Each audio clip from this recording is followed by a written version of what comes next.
క్రీస్తు శకం 1949 నవంబర్ 20వ తారీఖున దేవుడు తన కుమారుడైన పొట్నూరి దేవసుందర్రావును ఈ భూమిపైకి పంపించాడు.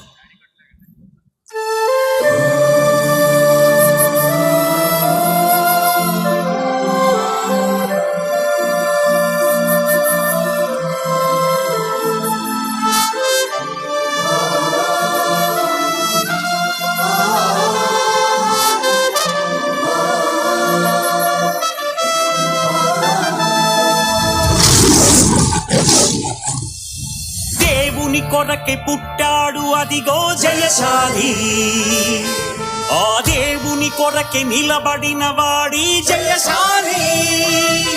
భయమెరుగక నిలిచెను వీరుడిగా ఈ జయశాలి, వెనుదిరుగక నిలిచి గెలిచినాడదిగో జయశాలి. సమరమే నీ బ్రతుకులో గెలుపుడిగా నీ పాటలో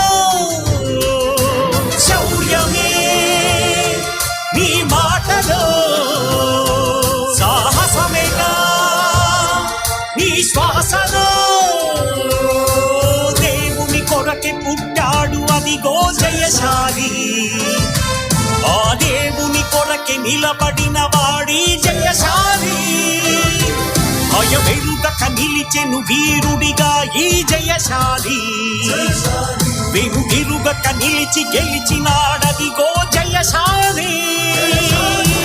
క్రైస్తవ్యం ఒక మతమని మగాడెవడైనా ఉంటే అది బైబిల్లో నుంచి చూపిస్తే మీ కాళ్ళ కింద దూరిపోతారా. It is a universal challenge. కొత్త నిబంధనలో ఎక్కడైనా క్రీస్తు వచ్చిన తరువాత ఆయన గాని అపోస్తలుడు గాని శిష్యులు గాని సంఘము గాని గెంతినట్టుగా ఒక్క రెఫరెన్స్ నాకు చూపించండి, మీ కాళ్ళ కింద దూరిపోతారు.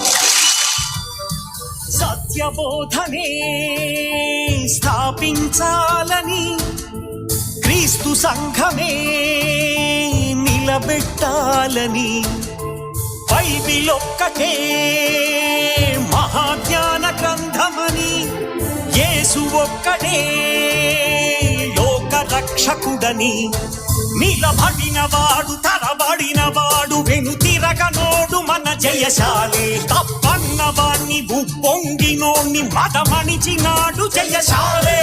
తనలోని ఆ దైవ జ్ఞానమే క్రీస్తు విరోధికి ప్రళయమే. నిర్మించినాడు ఒక సైన్యమే కన్నుతుంది ప్రవాహమే. విశ్వ విజ్ఞాన సార్వభౌముడిగా నిలిపినది దైవమే. దేవుని కొరకు పుట్టాడు అదిగో జయశాలి, ఆ దేవుని కొరకే నిలబడిన వాడి జయశాలి.